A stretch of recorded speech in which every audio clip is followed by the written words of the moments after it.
Praise the Lord. ஆண்டவராக இயேசு கிறிஸ்து நாமத்திலே வாழ்த்துகிறேன். சங்கீதம் 37:6 உன் நீதி வெளிச்சத்தை போலவும் உன் நியாயம் பட்ட பகலை போல விளங்க பண்ணுவார். ஒரு சிலர் பார்த்தீங்கன்னா ஒரு சின்ன சின்ன விஷயமா கூட ரொம்ப நீதியாக வாழ்வாங்க. ஒரு நியூஸை படித்தேன். ஒருத்தர் தன்னுடைய பம்ப் செட்டுக்கு கரண்ட்டுக்காக வரிக்காக எடுத்து போய் கேட்டிருக்காரு. அந்த பஞ்சாயத்தில் அந்த விவோ சொல்லியிருக்காரு, உங்களுக்கு ஒரு 1000 ரூபாய் லஞ்சம் கூட நான் பண்ணுறேன்னு இருக்காரு, நான் தரமாட்டேன்னு இருக்காரு. அவரை மாறி போயிட்டார். அடுத்த நாள் மாறி போயிட்டு 10 வருஷமா லஞ்சம் கொடுக்காம அவருக்கு நியாயமே கிடைக்கல. பைபிள் சொல்றது, தான் நியாயத்திலே கெட்டு போகிற நீதிமானம் உண்டு, தான் நியாயத்துக்காகவே கெட்டு போகிற மக்கள்லாம் உண்டு. தேவ மக்களை, இன்றைக்கு நீ நானும் எப்படி இருக்கோம்? சின்ன விஷயமா இருந்தாலும் நாம் நீதியாக வாழ்கிறோமா? நீதி இன்னைக்கு மறைந்து கொண்டிருக்கிறது. அதைத்தான் பரிசுத்தவே சொல்லுகிற நீதி. ஒரு சில நீதியாக வாழ்றான், அவன் யோகியமா இருப்பான், உண்மையா இருப்பான், பிறகு நன்மை செஞ்சிருப்பான், போலியா நடிக்க தெரியாது, அவன் மக்களுக்கு ஏற்ற மாதிரியே போக தெரியாது, அவனாவே இருப்பான். அவன் நீதி அங்கே மறைக்கப்பட்டிருக்கும்.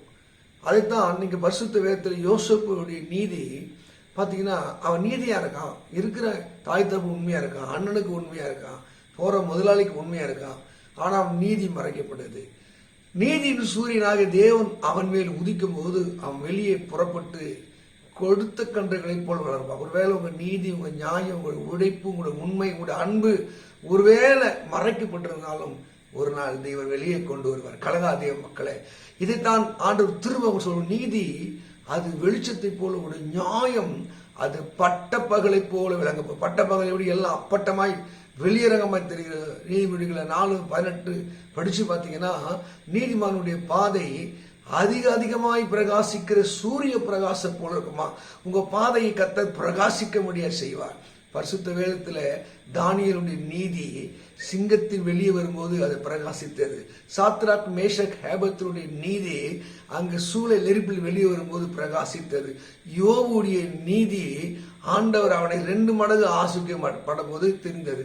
ஒருவேளை உங்க நீதி மறைக்கப்பட்டிருக்குது, ஐயோ காலங்கள் கடந்து போனது, நான் உண்மையாக தான் இருக்கிறேன், உத்தமமாக தான் இருக்கிறேன், நான் கர்த்தருக்காக தெய்வத்துக்காக வாழுகிறேன், நான் காத்திருக்கிறேன் நம்புறீங்களா? உங்க நீதியை அவர் வெளிச்சத்தை போலவும் நியாயத்தை அவர் பட்ட பகலை போல விளங்குற காலம் உண்டு.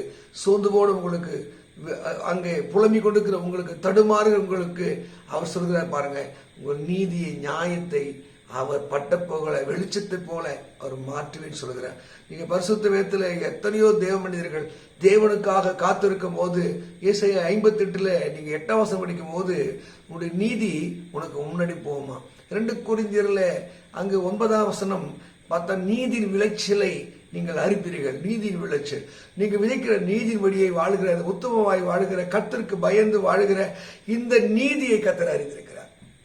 அதனால தேவ மக்களே, உங்கள் காலங்கள் வருகிறது, உங்கள் நேரம் வருகிறது. ஏசாயா நீங்க 63:4 படிச்சு பார்த்தீங்கன்னா, என்னுடைய மீட்க வருஷம் வந்தது, நீதியை சரி கட்டும் நாள் என் மனதில் இருக்கிறது. உங்கள் நீதியை ஆண்டவர் சரி கட்டுகிற நாள் அவர் மனதில் இருக்கிறது. கலங்காதீங்க, சோர்ந்து போகாதீங்க. இந்த சங்கீதம் 37:6 படி உங்க நீதி வெளிச்சத்தை போல, உங்க நியாயம் அவர் பட்ட பகலை போல. அந்த பைபிளை பார்த்த எல்லா தேவ பிள்ளையோட வாழ்விலே அவர் நீதி நியாயத்தை செய்கிறார். நீங்க செஞ்ச நீதிக்கு, நீங்க செஞ்ச நற்கிரிக்கு தக்க அவர் உங்கள் நீதியை மறந்து விடுவதற்கு அவர் அநீதி உள்ளவர் அல்ல என்று எழுதப்பட்டிருக்கிறது. அவர் அநீதி உள்ளவர் அல்ல, அவர் அதின் காலத்தை செய்வார். நீங்கள் அவருடைய நம்பிக்கையில் இருங்கள், விசுவாசத்தில் இருங்கள். ஒரு காலம் வரும், எல்லாருடைய கண்கள் கொள்வாக அவர் உங்களை உயர்த்துவார். நீங்கள் உத்தவன் என்று விளங்க பண்ணுவார். உங்கள் சோதனையிலிருந்து நீ காப்பாற்றப்படுவீர்கள், உபத்திலிருந்து காப்பாற்றப்படுவீர்கள். உங்களோடு கர்த்தர் இருக்கிறார் என்று தெரிவிப்பார்.